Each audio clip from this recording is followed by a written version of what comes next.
ಜೈಲಿಗೆ ಹೋದಂತ ನಂತರದಲ್ಲಿ ದೊಡ್ಡ ನಾಯಕಿಯಾಗಿ ಜಾರ್ಖಂಡ್ ನಲ್ಲಿ ಗುರುತಿಸಿಕೊಳ್ತಾ ಇದ್ದಾರೆ ಕಲ್ಪನಾ ಅವರು. ಸ್ಟಾರ್ ಪ್ರಚಾರಕೀಯ ಪಟ್ಟವನ್ನ ಕೂಡ ಕೊಡಲಾಗಿದೆ. ಯಾಕಂತ ಅಂದ್ರೆ ಅವರು ಮಾತು, ಆಮೇಲೆ ಅವರು ಕಾರ್ಯಕರ್ತರ ಜೊತೆಗೆ ನಡ್ಕೊಳ್ತಾ ಇರುವಂತ ರೀತಿ, ಸಂಘಟನೆ ಚತುರ ಎನ್ನುವಂತ ರೀತಿಯಾಗೆಲ್ಲ ಅವರನ್ನ ವಿಶ್ಲೇಷಿಸುವಂತ ಪ್ರಕ್ರಿಯೆ ಆಗ್ತಾ ಇದೆ.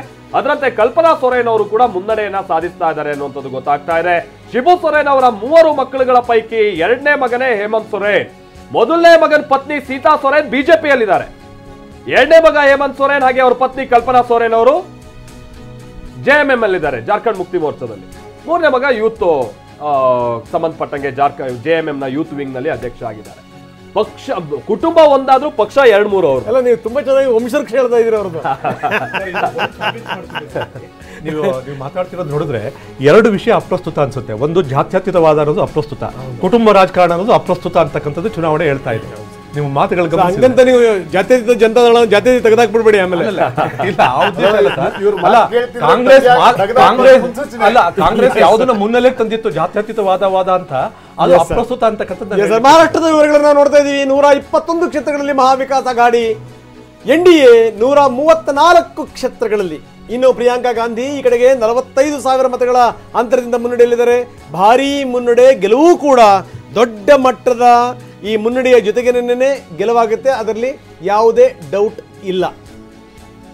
ಹೆಂಗೆ ಈ ರಾಜಕೀಯದಲ್ಲಿ ನಿಷ್ಠೆಗಳು ಹೆಂಗೆ ಬದಲಾಗ್ಬಿಡ್ತವೆ ಅಂತ, ನಿಷ್ಠೆಗಳು ಹೋಗ್ಲಿ, ಅವರು ಸೃಷ್ಟಿ ಮಾಡಿದಂಥ ಚಿಹ್ನೆಗಳು ಗಾನಾಗ್ಬಿಡ್ತವೆ. ಹೌದು, ಶಿವಸೇನೆಗೆ ಮೂಲ ಶಿವಸೇನೆ ಅಂತ ಯಾರು ಹೇಳ್ತಾರಲ್ಲ, ಅವ್ರಲ್ಲಿ ಚಿಹ್ನೆನೇ ಇಲ್ಲ, ಬಿಲ್ಲು ಬಾಣನೇ ಇಲ್ಲ. ಪಾಪ ಅವ್ರು ಯಾವುದೋ ಒಂದು ಈ ಪಂಜಿನ ಹಿಡ್ಕೊಂಡು ಹೋಗ್ಬೇಕು ಅಂತ ಸ್ಥಿತಿ ಇದೆ. NCPದು ಅದೇ ಹಣೆ ಬರವೆ. ಸೊ ಇಂಥದ್ದು ಎಷ್ಟರ ಮಟ್ಟಿಗೆ ರಾಜಕೀಯ ಅನ್ನುವಂಥದ್ದು ಹೆಂಗೆ ತುಂಡು ಮಾಡಿ ಬಿಸಾಕ್ಬಿಡುತ್ತೆ ಅನ್ನಲಿಕ್ಕೆ ಒಂದು ಬೆಸ್ಟ್ ಎಕ್ಸಾಂಪಲ್ ಇದು. ಉದ್ಧವ್ ಠಾಕ್ರೆ ಪುತ್ರ ಆದಿತ್ಯ ಠಾಕ್ರೆ ಮುನ್ನಡೆಯನ್ನ ನೋಡ್ತಾ ಇದ್ದಾರೆ. ವರ್ಲಿ ಕ್ಷೇತ್ರದಲ್ಲಿ ಆದಿತ್ಯ ಠಾಕ್ರೆ ಮುನ್ನಡೆಯನ್ನ ಕಾಣ್ತಾ ಇದ್ದಾರೆ. 121, 134 ಅಂಥ ವ್ಯತ್ಯಾಸ ಇಲ್ಲ. ಇನ್ನು ರಾಜ್ ಠಾಕ್ರೆ ಪುತ್ರ ಕೂಡ ಕಣಕ್ಕಿಳಿದಿರುವಂಥದ್ದು ಅಮಿತ್ ಠಾಕ್ರೆ, ಅವ್ರಿಗೂ ಕೂಡ ಮುನ್ನಡೆ. ಈ ಸಲ ರಾಜ್ ಠಾಕ್ರೆ ಕುಟುಂಬದ ಕುಡಿ ಒಬ್ರು ಕಂಟೆಸ್ಟ್ ಮಾಡ್ತಾ ಇರುವಂತದ್ದು. ಮತ್ತೆ ಕಳೆದ ಬಾರಿ ಠಾಕ್ರೆ ಕುಟುಂಬದ ಕುಡಿ ಕಂಟೆಸ್ಟ್ ಮಾಡಿದ್ರು ಯಾರು, ಆದಿತ್ಯ ಠಾಕ್ರೆ. ಈಗ ಮತ್ತೆ ಮರು ಆಯ್ಕೆಯನ್ನು ಅವ್ರು ಬಯಸಿದ್ದಾರೆ.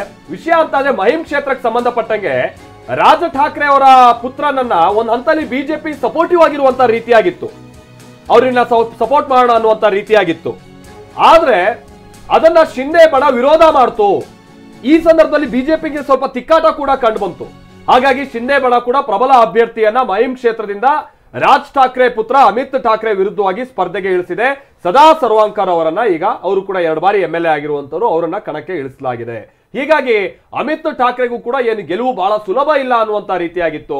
ಅಕಸ್ಮಾತ್ ಅಮಿತ್ ಠಾಕ್ರೆ ಏನಾದ್ರೂ ಗೆದ್ರೆ ರಾಜ್ ಠಾಕ್ರೆ ಲೆಗಸಿಯನ್ನು ಅವರು ಕಂಟಿನ್ಯೂ ಮಾಡ್ಕೊಂಡು ಹೋಗಕ್ಕೆ ಒಂದು ಅವಕಾಶ ಅನ್ನುವಂತ ರೀತಿಯಾಗಿ ಅವರ MNS ನಲ್ಲಿ ಒಂದು ಲೆಕ್ಕಾಚಾರ. ತೀವ್ರ ಕುತೂಹಲ ಕೇಳಿಸ್ತಾ ಇದೆ ಚನ್ನಪಟ್ಟಣ ಫಲಿತಾಂಶ. ಯೋಗೇಶ್ವರ್ ಹಾಗೆ ನಿಖಿಲ್ ಮಧ್ಯೆ ಪೈಪೋಟಿ ಯಥಾವತ್ತಾಗಿ ಮುಂದುವರಿತಾ ಇದೆ. ಚನ್ನಪಟ್ಟಣಕ್ಕೆ ಸಂಬಂಧಪಟ್ಟಂಗೆ 2ನೇ ಸುತ್ತಿನಲ್ಲಿ ಯೋಗೇಶ್ವರ್ಗೆ ಮುನ್ನಡೆ. 39 ಮತಗಳಿಂದ ಮುನ್ನಡೆಯನ್ನ ಕಾಯ್ದುಕೊಂಡಿದ್ದಾರೆ ಸಿಪಿ ಯೋಗೇಶ್ವರ್. ಚನ್ನಪಟ್ಟಣದಲ್ಲಿ ನಿಖಿಲ್ ಕುಮಾರಸ್ವಾಮಿಗೆ ಆರಂಭಿಕ ಹಿನ್ನಡೆ ಕಂಡು ಬರ್ತಾ ಇದೆ. ಮೊದಲ ಸುತ್ತಿನಲ್ಲಿ ಮುನ್ನಡೆಯಲ್ಲಿದ್ದಂತ ನಿಖಿಲ್ ಕುಮಾರಸ್ವಾಮಿ ಅವರು 2ನೇ ಸುತ್ತಿನಲ್ಲಿ 39 ಮತಗಳ ಹಿನ್ನಡೆಯನ್ನ ಅನುಭವಿಸ್ತಾ ಇದ್ದಾರೆ ಅನ್ನುವಂಥದ್ದು ಗೊತ್ತಾಗ್ತಾ ಇದೆ. ಈ 39, 100, 1000 ಅನ್ನುವಂಥದ್ದು ಇಲ್ಲಿ ಯಾವ ಲೆಕ್ಕಕ್ಕೂ ಕೂಡ ಇಲ್ಲ. ಯಾಕೆ ಅಂತ ಅಂದ್ರೆ ಅಲ್ಲಿ ಚಲಾವಣೆ ಆಗಿರುವಂತಹ ಮತಗಳು 2,06,000 ಮತಗಳು. ಮಹಿಳೆಯರೇ ಅದರಲ್ಲೂ ಹೆಚ್ಚು, 1,06,000ಕ್ಕಿಂತ ಹೆಚ್ಚಿನ ಮಹಿಳೆಯರು ವೋಟ್ ಮಾಡಿದ್ದಾರೆ. 1 ಲಕ್ಷದಷ್ಟು ಚಿಲ್ಲರೆಯಷ್ಟು ಪುರುಷರು ಅಲ್ಲಿ ಮತವನ್ನ ಹಾಕಿದ್ದಾರೆ. ಹಾಗಾಗಿ ಮಹಿಳೆಯರು ಯಾರ ಕಡೆಗೆ ಹೆಚ್ಚಿನ ಒಲವನ್ನ ಏನಾದ್ರೂ ವ್ಯಕ್ತಪಡಿಸಿದ್ರೆ